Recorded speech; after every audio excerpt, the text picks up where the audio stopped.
Saudara dan saudari yang terkasih, dalam peringatan keluarga kudus ini dan dalam Injil yang kita dengarkan tadi, kita diajak untuk melihat bagaimana karya keselamatan Allah hadir melalui sebuah keluarga yang sangat-sangat sederhana, yaitu keluarga Yusuf, Maria, dan Yesus. Dalam peringatan ini kita diajak untuk mengenangkan bagaimana karya Allah hadir di tengah keluarga, melalui keluarga dan di dalam keluarga.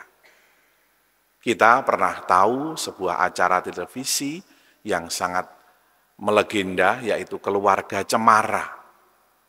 Mungkin banyak di antara kita yang tidak zamani, karena itu sudah sangat lama, tapi masih banyak dikenang orang. Bagaimana sebuah keluarga yang sangat-sangat sederhana, keluarga yang banyak menginspirasi kehidupan keluarga yang baik, tetapi mereka bukan keluarga yang menjalani kehidupan itu dengan mudah. Keluarga Cemara hadir dalam serial yang menampilkan bagaimana sebuah keluarga itu hidup dalam situasi yang secara ekonomi tidak mudah. Mereka keluarga yang sangat-sangat sederhana, sehingga persoalan ekonomi itu juga menjadi bagi mereka persoalan yang sulit. Tetapi kebersamaan di antara mereka sungguh-sungguh menjadi kekuatan antara suami, istri, dan anak. Pengertian, komunikasi yang terjalin membuat mereka mampu untuk mengatasi hal itu. Dalam keluarga ini juga bukan merupakan sebuah keluarga yang tanpa konflik. Ada banyak konflik yang muncul yang kemudian mereka dituntut untuk kemudian menyelesaikan secara bersama-sama pula. Maka mereka menginspirasi bagaimana sikap mengatasi konflik dalam keluarga itu secara bersama-sama. Saling memaafkan, saling menguatkan, dan saling menjadi kekuatan bagi yang lain. Itulah kunci dari sebuah keluarga. Dalam Injil yang kita dengar bagaimana Yusuf, Maria mungkin merenungkan dalam perjalanan mereka setelah Yesus lahir, kemudian menghidupi satu keluarga yang sederhana di Nazaret. Di mana janji Allah itu? Di mana keistimewaan dan fasilitas yang ada menjadi seorang ibu Tuhan, menjadi bapak asuh dari Yesus yang kemudian harus menjalani dalam situasi yang tidak mudah dan sangat-sangat sederhana. Mungkin Maria dan Yusuf berpikir dan merenungkan, di mana itu janji Allah untuk mengandung dari Roh Kudus, kemudian menjadi ibu Tuhan. Tapi yang terjadi adalah peristiwa kelahiran yang tidak mudah, peristiwa kemudian mereka harus menghadapi situasi politik yang berat, karena Herodes yang ingin membunuh seluruh bayi di Israel. Mereka harus mengungsi ke Mesir. Mereka kemudian menghidupi cara hidup yang biasa sebagaimana umat yang lain di Nazaret. Yesus dibawa ke Bait Suci di Yerusalem, dipersembahkan. Mereka kemudian dikisahkan dalam Lukas tadi kembali ke Nazaret untuk hidup sebagai rakyat yang biasa. Dan dalam kehidupan itu dikatakan oleh Lukas tadi bahwa anak itu, Yesus itu tumbuh menjadi kuat, menjadi penuh hikmat, dan anugerah Allah ada padanya. Pendidikan yang seperti apa yang kemudian Yesus alami bersama dengan Yusuf dan Maria sehingga bisa tumbuh menjadi pribadi yang luar biasa. Saudara-saudari yang terkasih, catatan kita seringkali menunjukkan bahwa perhatian kita kepada anak-anak mungkin hanya fokus pada bagaimana mereka sekolah. Mencarikan sekolah yang bagus, yang mahal. Tetapi kita kadang-kala lupa bahwa sekolah yang pertama dan sekolah yang terutama bagi anak-anak itu adalah keluarga. Di dalam keluarga itulah anak-anak mulai belajar melalui apa yang mereka lihat, apa yang mereka alami dari orang tuanya. Yang mengajarkan saya tanda salib berdoa Salam Maria bukan guru agama saya, tetapi Bapak saya. Bagaimana pada saat saya melihat mereka melakukan doa membukanya dengan tanda salib, lalu saya mengikuti itu. Pada saat sebelum makan, Bapak saya berdoa tanda salib ibu saya mengikuti itu.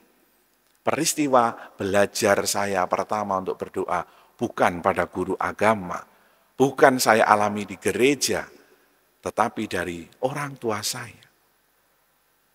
Bagaimana apa yang kita alami adalah pertama-tama dari keluarga.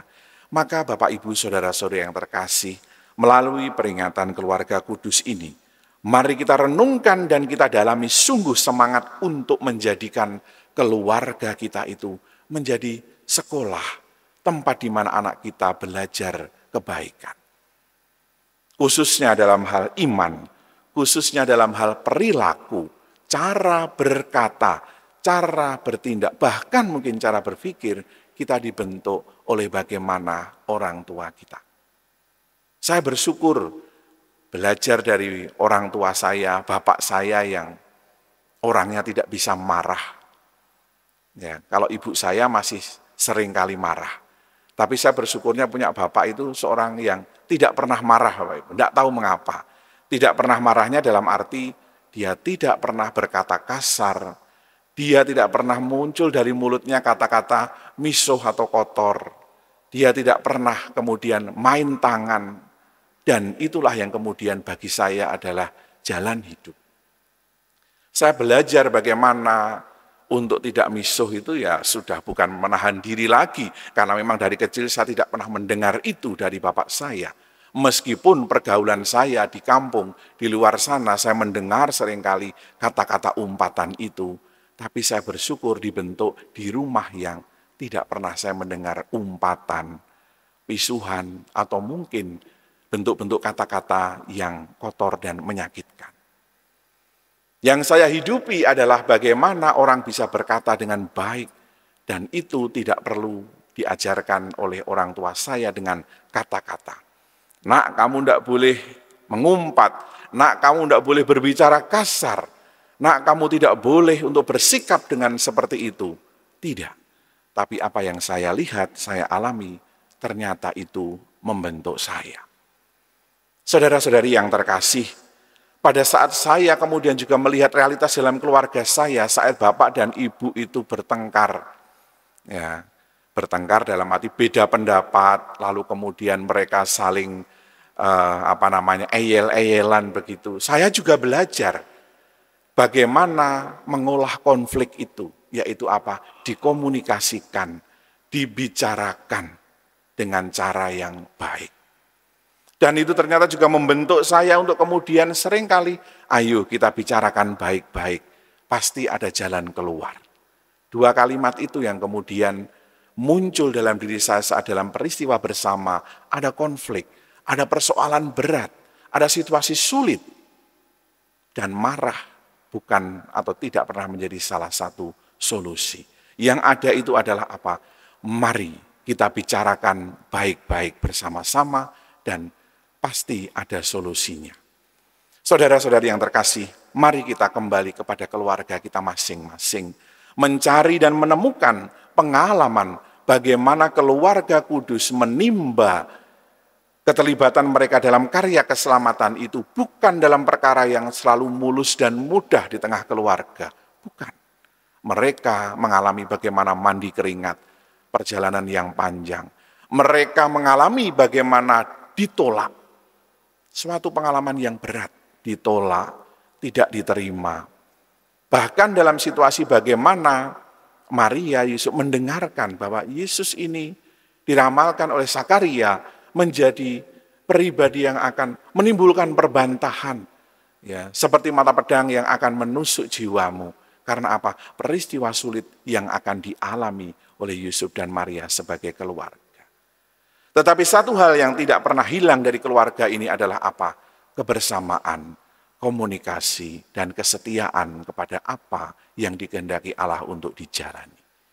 Mari Bapak, Ibu, dan saudara saya terkasih, di tengah keluarga kita tumbuhkan semangat untuk bisa saling berbicara dengan baik, satu sama lain. Kita tumbuhkan contoh bagi anak-anak kita, cara bertindak, cara berkata, cara berpikir yang baik.